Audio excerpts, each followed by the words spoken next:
அஸ்ஸலாமு அலைக்கும் வரஹ்மத்துல்லாஹி வபரகாத்துஹு.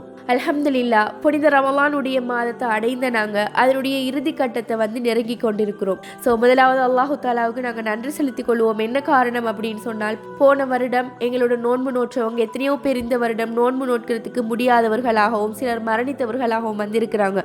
ஸோ இது எல்லாத்தையும் கடந்து அல்லாஹு தாலா எங்களுக்கு இந்த வருடமும் நோன்புகளை முழுமையாக நோட்கிறதுக்கும் அதே மாதிரி எங்களுடைய அமல்களை செய்கிறதுக்கும் வாய்ப்பளித்த இறைவனுக்கு முதலாவது நாங்கள் நன்றி செலுத்திக் கொள்ளணும். அதே மாதிரி இன்றைய வீடியோவில் மிக முக்கியமான ஒரு விஷயத்தை தான் நாங்கள் பார்க்க போகிறோம். ஸோ ஸ்கிப் பண்ணிடாமல் வீடியோவை ஃபுல்லாக பாருங்கள்.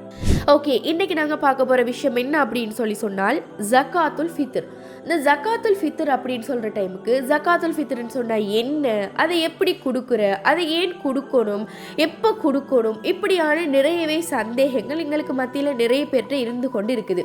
ஸோ அந்த வகையில் அது சம்பந்தமான தெளிவுகளை தான் இந்த வீடியோவில் நாங்கள் முழுமையாக பார்க்க போகிறோம். முதலாவது ஜக்காத்துல் ஃபித்ர் அப்படின்னு சொன்னால் என்ன அப்படின்னு நாங்கள் பார்த்தோம்னா, ரமலானுடைய நோன்பு முடிகிறதுக்கு 1-2 தினங்களுக்கு முதல்ல இருந்து பெருநாள் தொழுகைக்காக வேண்டி நாங்கள் போவோம் தானே, அந்த டைம் வரைக்கும் பெருநாள் தொழுகைக்காக வேண்டி நாங்கள் போகிறதுக்கு இருக்கக்கூடிய அந்த டைம் வரைக்கும் ஒவ்வொரு முஸ்லீமும் செலுத்த வேண்டிய ஒரு கட்டாயமான தர்மத்தை தான் நாங்கள் ஜக்காத்துல் ஃபித்ர் அப்படின்னு சொல்லுவோம். ஸோ இந்த ஜக்காத்துல் ஃபித்ரை ஒரு ஆள் கொடுக்குறார் அப்படின்னு சொன்னால், அவரோட பொறுப்பில் இருக்கக்கூடிய சிறு பிள்ளைகளாக இருந்தாலும் பெற்றோர்கள் அது மாதிரி அடிமைகள் யார் இருந்துன்னு சொன்னாலும் எல்லாருக்குமே ஜக்காத்துல் ஃபித்ர் கொடுக்கறது கட்டாய கடமையாக இருக்குது.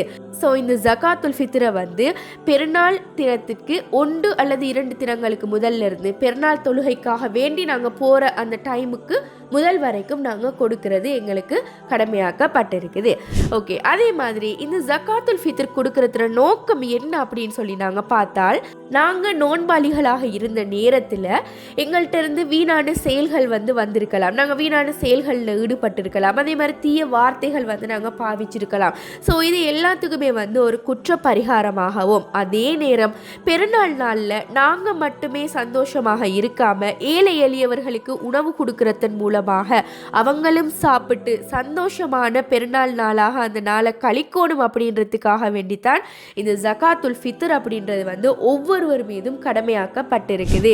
ஓகே, அதே மாதிரி இந்த ஜக்காத்துல் ஃபித்ரை நாங்கள் என்ன நேரத்தில் கொடுக்கணும் அப்படின்றது நாங்கள் பார்த்தோம் அப்படின்னா, ஷவ்வாலுடைய தலைப்பிறை கண்டத்திலிருந்து இந்த ஜக்காத்துல் ஃபித்ர் கொடுக்கறது ஆரம்பமாகும்.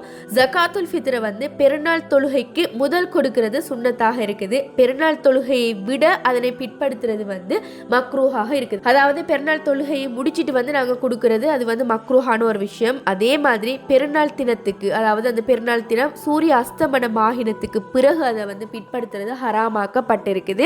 அதே மாதிரி ரமலானுடைய நோன்பு முடியறதுக்கு 1-2 தினங்களுக்கு முதல்ல இருந்து இந்த ஜக்காத்துல் ஃபித்ரை நாங்கள் என்ன செய்யலாம், கொடுக்க ஆரம்பிக்கலாம்.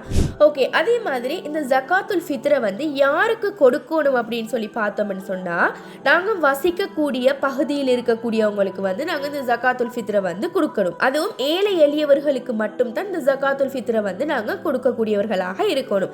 அதே மாதிரி இந்த ஜக்காத்துல் ஃபித்ராவாக நாங்கள் எதை கொடுக்கணும் அப்படின்ற டவுட்டும் இன்றைக்கி நிறைய பேருக்கு இருக்குது. இப்போ நாங்கள் வசிக்கக்கூடிய அந்த ஊரில் நாங்கள் இப்போ ஒவ்வொருத்தர் ஒவ்வொரு நாடுகளில் ஒவ்வொரு ஏரியாஸில் வசிக்கலாம். ஸோ அந்த இடத்துல எது பிரதான உணவாக உட்கொள்ளப்படுகிறதோ அந்த உணவுடைய தானிய வகையிலிருந்து தான் நாங்கள் என்ன செய்யணும், ஜக்காத்துல் ஃபித்ரை கொடுக்கணும். இப்போ உதாரணமாக நாங்கள் இலங்கை, இந்தியா போன்ற நாடுகளில் வசிக்கக்கூடியவர்களாக இருந்தால் எங்களுடைய பிரதான உணவு என்ன, சோறு. அப்போ சோறு அரிசியுடைய தானிய வகையை சேர்ந்தது. அப்போ நாங்கள் என்ன செய்யணும்னு சொன்னால் அந்த அரிசியை ஜக்காத்துல் ஃபித்ராக கொடுக்க வேண்டும். அதே மாதிரி நாங்கள் ஒரு சில நாடுகளில் பார்க்கலாம், கோதுமை அவங்களுடைய பிரதான உணவாக இருக்கும். ஸோ அவங்க கோதுமையை அவங்களுடைய ஜக்காத்துல் ஃபித்ராக கொடுக்கறதுக்கு முடியும். ஜக்காத்துல் ஃபித்ரை கொடுக்குறவங்க ஒருவருக்கு ஒரு சா அளவு வீதம் அளந்து கொடுக்கணும். அதாவது ஒரு சா அளவு அப்படின்றது 2.4 கிலோகிராம், அதாவது 2 கிலோவும் 400 கிராமும் சொல்லப்பட்டிருக்கு. ஸோ எங்களுக்கு 2 கிலோகிராம் 400 கிராமாக அது அளவிடப்பட்டிருந்தாலும் பேணுதலுக்காக வேண்டி நாங்கள் 2.5 கிலோ அரிசி ஒருவருக்கு, ஒரு சான்றது 2.5 கிலோ அரிசி என்றதை கணக்கிட்டு ஒவ்வொருவருக்கும் கொடுக்கறது எங்கள் மீது கடமையாக்கப்பட்டிருக்குது. ஓகே, அதே மாதிரி நாங்கள் பார்க்கலாம், நிறைய பேருக்கு இருக்கக்கூடிய ஒரு டவுட் தான், ஜகாத்துல் ஃபித்ரை வந்து நாங்கள் பணமாக கொடுக்கலாமா அப்படின்னு சொல்லி நிறைய பேர் கேட்குறீங்க. பெரும்பாலான இமாம்கள் வந்து உணவுப் பொருளில் தான் ஜகாத்துல் ஃபித்ரா வழங்கணும் அப்படின்னு சொல்லி சொல்கிறாங்க.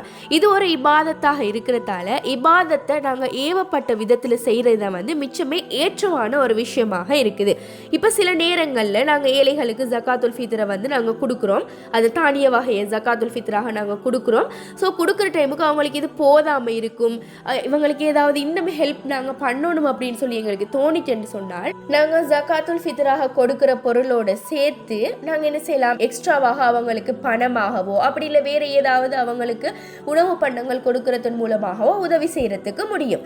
ஆனால் ஜகாத்துல் ஃபித்ராவாக பணத்தை வந்து நாங்கள் ஆக்காம எங்களுடைய அந்த பிரதான உணவான தானிய வகையை வந்து நாங்கள் ஜகாத்துல் ஃபித்ராக கொடுக்கறது வந்து மிகவும் சிறப்பான ஒரு விஷயமாக இருக்குது.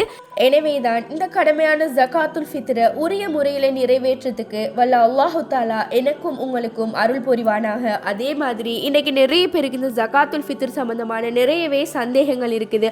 அவங்களுக்கும் இது சம்பந்தமான தெளிவுகள் கிடைக்கணுமென்றதுக்காக வேண்டி இந்த வீடியோஸை உங்களோட ஃப்ரெண்ட்ஸ் அண்ட் ஃபேமிலிக்கும் கட்டாயம் ஷேர் பண்ணி நீங்களும் சதகத்துல் ஜாரியாவான நன்மைகளை பெற்றுக்கொள்ளுங்கள். அஸ்ஸலாமு அலைக்கும் வரஹ்மத்துல்லாஹி வபரகாத்துஹு.